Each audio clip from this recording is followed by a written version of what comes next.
In questo periodo si sta parlando tanto della siccità, della pioggia che manca in Veneto. Che problematiche chiaramente può comportare alle produzioni agricole nostrane e come si preannuncia alla luce di questo periodo la stagione che sta per iniziare? Il Polesine è una terra tra Adige e Po, tra i due più grandi fiumi d'Italia, e abbiamo già oggi emergenza soprattutto per quanto riguarda l'Adige, perché oltre alle scarsissime precipitazioni, anzi quasi nulle nei nostri territori, nella pianura abbiamo avuto poca neve in montagna, poca pioggia.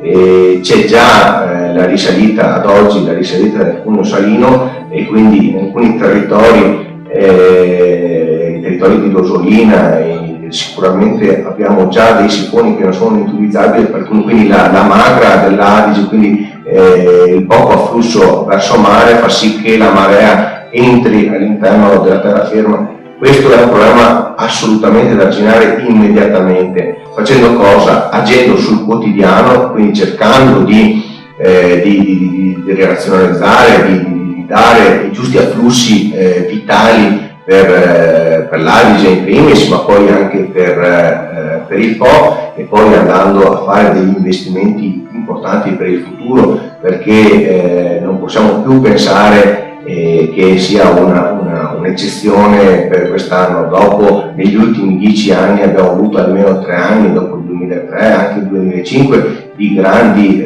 difficoltà, scarsità di precipitazioni, alte temperature e grandi periodi di asciutta. Bisogna pensare di fare degli interventi importanti anche in questi due grandi fiumi. Primo fra tutti bisogna pensare di modificare e di alzare quella barriera antisale che vi è nell'Adige, ma non solo, anche nella rete del delta del Po, perché la subsidenza, quindi l'abbassamento dei terreni, la scarsità delle piogge fa sì che quest'acqua salmastra che entra all'interno dei fiumi crea dei problemi senza ritorno per quanto riguarda l'agricoltura.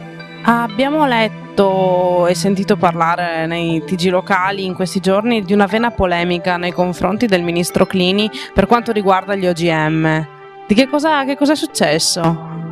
Il ministro Clini dopo un po' di tempo ha ripreso in mano il problema degli OGM, faceva affermazioni un po' particolari su quelle che sono poi le culture tradizionali e le coltivazioni e la ricerca convenzionale e tradizionale che viene fatta, che deve essere distinta in maniera forte rispetto a quella che sono degli organismi geneticamente modificati, i quali hanno al loro interno porzioni di DNA di natura extracellulare. Bisogna chiaramente fare chiarezza. Prima di tutto bisogna dire che l'88% dei cittadini consumatori italiani non vogliono l'OGM, e poi dall'altra parte che grandi multinazionali hanno deciso di fermare la ricerca, di fermare gli investimenti in OGM, perché comunque non sono graditi. Noi guardiamo l'aspetto economico, noi imprenditori agricoli, quindi pensiamo di produrre quello che il cittadino consumatore ci vuole acquistare, e quindi bisogna pensare che se qualcosa,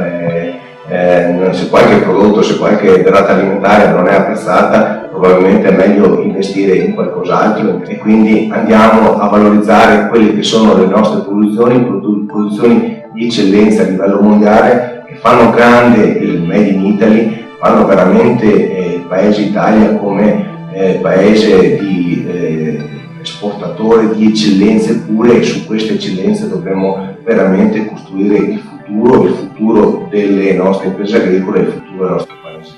Quindi lo sguardo al futuro è positivo? Sicuramente positivo, dobbiamo sicuramente guardarlo andando ad apprezzare, a valorizzare, a dare ulteriore sviluppo a quelli che sono i pilastri forti.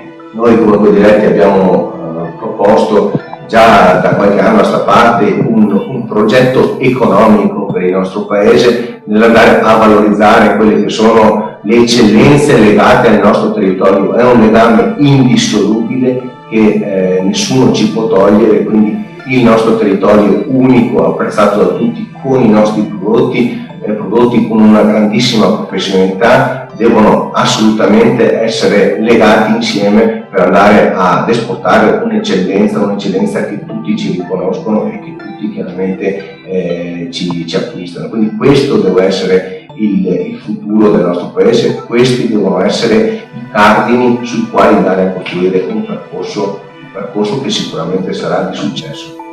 E lo speriamo tutti.